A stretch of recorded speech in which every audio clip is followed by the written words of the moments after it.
یہ عمران خان کی گرفتاری سے بہت پہلے کی بات ہے۔ 2018 کے عام انتخابات میں پاکستان تحریک انصاف کا انتخابی منشور فائنل کرنے کے لیے بنی گالہ میں میٹنگ ہوئی۔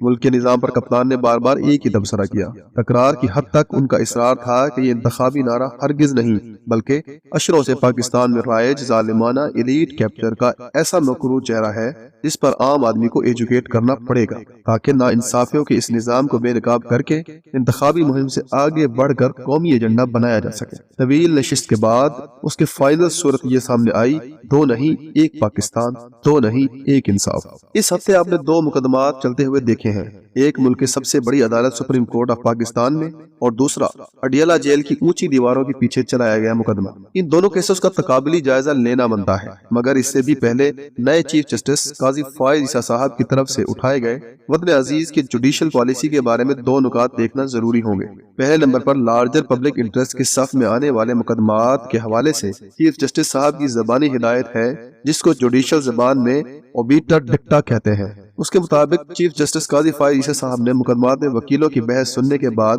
کئی ہفتوں تک فیصلے محفوظ کرنے کی روایت پر سخت ناپسندیدگی کا اظہار کیا۔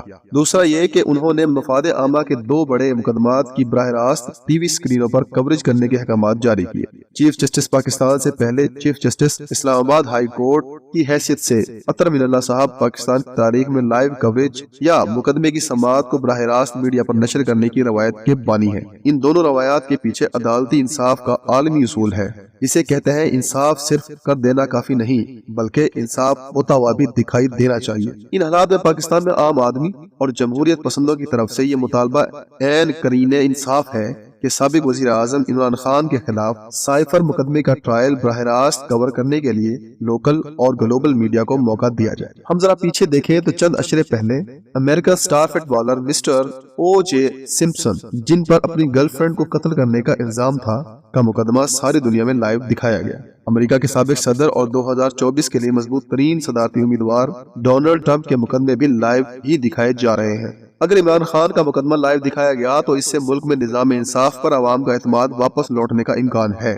ویسے بھی ہمارے نظام انصاف میں موجود کھلے تضاد کی وجہ سے عالمی رینکنگ میں ہم 133ویں نمبر پر آتے ہیں۔ عمران خان کی کوئی حمایت کرے یا مخالفت، اس سے انکار نہیں کیا جا سکتا کہ وہ 4 میدانوں کے گلوبل لیڈر ہیں۔ ان کا اولین میدان کرکٹ تھا، جس میں ان کے سٹارڈم کا مقابلہ کوئی دوسرا کرکٹر نہ کر سکتا۔ دوسرے نمبر پر وہ عالم اسلام اور آزادی پسند اور امن عوام کے عالمی آئیکن ہیں۔ تیسرے بلین ٹری سونامی کے ذریعے انہوں نے عالمی ماحولیات کی لیڈرشپ میں اپنے لیے خاص جگہ بنا لی ہے۔ چوتھے ان کے دلیرانہ طرز سیاست، آزادانہ خارجہ پالیسی، آئینی جمہوریت پر لگی زنجیریں توڑنے کی جدوجہد اور بین الاقوامی برادری کے درمیان کھڑے ہو کر اسلاموفوبیا کے نام پر مغربی اندھیرا فروشوں کو للکارنا، دوسروں کے لیے لڑی جانے والی پراکسی جنگوں سے ایبسلیوٹلی ناٹ کہہ کر پاکستان کے عوام کو بچانا ان کی عالمگیر شہرت کا باعث ہے۔ اس لیے عین ممکن ہے کہ کپتان کا ٹرائل براہ راست دکھانے کے نتیجے میں ہمارے جوڈیشل سسٹم کی رینکنگ میں کچھ بہتری آ جائے۔ عمران خان کی عالمگیر پذیرائی اور ریچ کے دو کھلے ثبوت اس وقت سوشل میڈیا پر سب کے سامنے ہیں۔ ہفتے اور اتوار کی درمیانی رات 12 بجے عمران خان کی سالگرہ کا وقت شروع ہوا۔ صرف چند گھنٹے کے اندر عمران خان سوشل میڈیا پر عالمی ٹرینڈنگ کے دوسرے نمبر پر آ گئے۔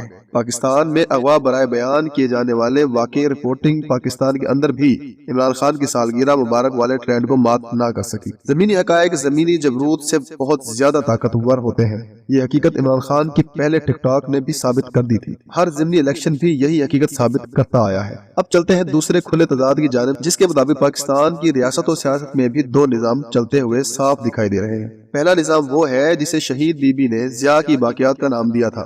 یہ تھا غیر جماعتی الیکشن کا ٹیکنوکریٹس والا نظام، جس کے ذریعے پنجاب میں ایک بزنس مین کو وزیر خزانہ بنا دیا گیا۔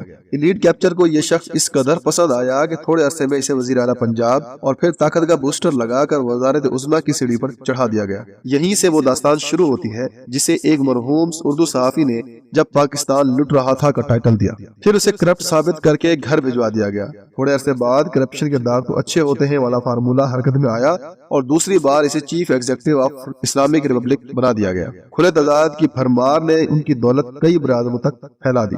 مٹھائی کے ٹوکرے والی پرساد BMW کے گفٹ میں تبدیل ہو گئی۔ پھر تیسری بار بھی اسے وزیر اعظم بنانے کے لیے داغ دھلے۔ وہ چوتھی بار لوٹ آئے جس نے 3 بار معیشت کو چین، جرمنی اور جنوبی کوریا کے مقابلے سے اٹھا کر ٹمبکٹو، بھوٹان اور افغانستان کے مقابلے میں لا چھوڑا ہے، جس کا برادر خرد 16 مہینے میں وطن کو کھائی میں گرا کر بڑے بھائی کو پھر سے داغ دھونے والی فیکٹری میں لے جانا چاہتا ہے، مگر اس بار قیدی نمبر 804 کھلے تضاد کا راستہ روکے بیٹھا ہے۔ اس کے لوگ جاگ رہے ہیں، اسی لیے 2.5 کروڑ آبادی کے شہر لاہور میں نون لیگ کی جلسیاں کراؤڈ کے بغیر دکھائی جا رہی ہیں۔ ضمیر کے قیدی کو سالگرہ مبارک، لیکن سنیے وہ ٹوٹے گا نہیں، پھر لوٹے گا۔